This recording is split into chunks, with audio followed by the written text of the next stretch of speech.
The fluorescent lights of the garage cast a wan, yellowing pall over Herbie's paint job like a spreading bruise.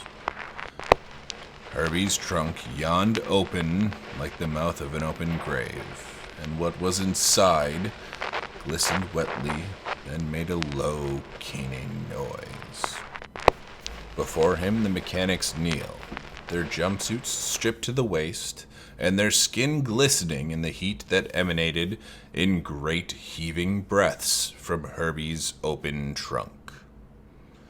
The room is wreathed in drifting incense and car exhaust, which slithers between the supplicants despite the air hanging thick and still in the garage. Shadows flit in the smoke, and the mechanics' throats are filled with their throttling prayers as Herbie's catalytic converter ticks over in a song of mounting hunger. The rubber treads of Herbie's tires ooze as the rubber flows out from them and into the grating of the mechanic's pit beneath them. More and more rubber pours into the pit in glistening, spooling rivulets, and yet the tires remain unchanged.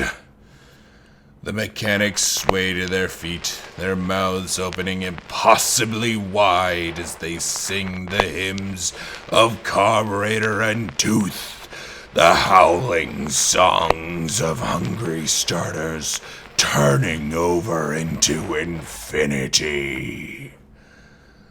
One by one, they walk down into the mechanic's pit, their faces set in ecstatic fervor as the glistening pool of Herbie's melted rubber slithers up to accept them.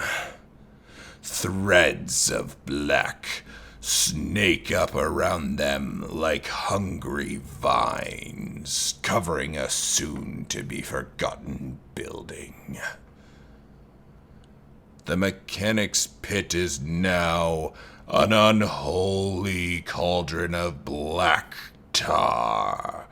Covered mechanics writhe in their many-limbed prayers, crying up to Herbie, who idles, ever hungering above them.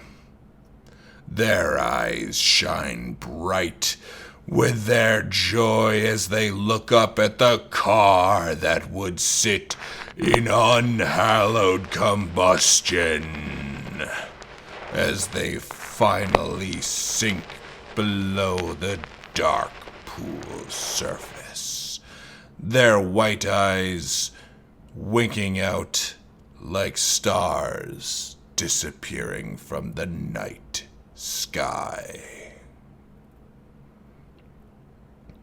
Once again, the fluorescent lights hum as they momentarily brighten, the sudden surge of light glistening off the coils of melted rubber that now slither back upwards out of the mechanic's pit to sluice through the grating and return to Herbie's tires. The shop sits still, and the exhaust fumes recede to nest contentedly amongst the roof's steel girders.